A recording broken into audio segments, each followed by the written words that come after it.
وأتجي ويلكي وقامة كجيران أتجي أو تبعانة أو سقروح بدن أنا أقول لنا تبعانة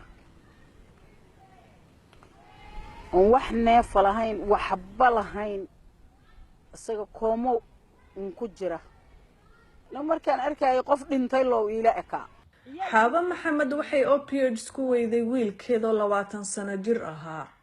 guriga muusan imaanin 4 bishii Luulyo 2 maalin oo la raadinayay kadibna waxa la helay isagoo isbitaal la jiifa 7 wiil oo kale oo Soomaali ah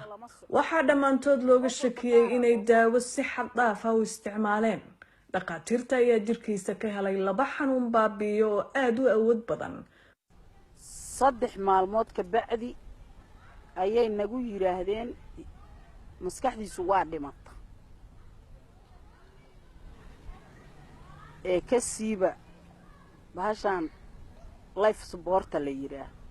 xanuun ayaa hayay hooyadan daroogada ku weysay wiilkeeda khadar isna wuxuu isticmaalayay daawadan 2 sano balse hadda wuu iska dhaafay wuxuuna caawinayaa kuwa ay daroogada dilootay inay ka soo kabsadaan qabitinka ayuu bilaabay kadib markii uu xanuun baabiyo la isticmaalay saaxiibkiis buying real Percocets is expensive.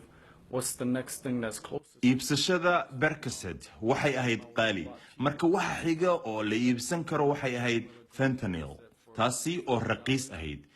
intii aad 30 miligram oo Percocet ah ku iibsan lahayd $40 30 miligram oo fentanyl waxaad ku iibsan kartaa $10 saameyntooda isku mid ayay ahayd haddaynanba fentanylka awood badnayn saddex ka mid ah saaxiibadii waxay si xad dhaaf ah u isticmaalayeen fentanyl dad aynan garanayn ayaa wadooyinka ku siinayay way dhiman kareen nasiib wanaag way badbaadeen dhimashada tirada badan ee ka timid daroogada opioids ayaa qayb weyn ka ahayd doorashadii 2016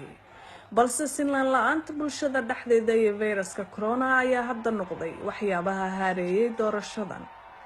hase yeeshee xasarada ka dhalatay qabitinka daroogada opioids ayaa ah arrin wali culays ku haysa codbixiyayaasha qaar iskama dooranayno waxaan dooranayno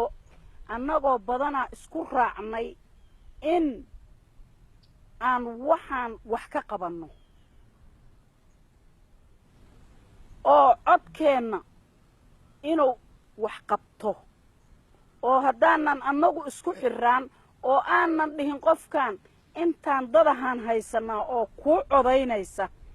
ee maxaad noo qabanaysaa dhibkaanaan haystee balse jacaylka ay dadka Amerikaanka u qabaan opioids ayaa keenaysa inay sii socoto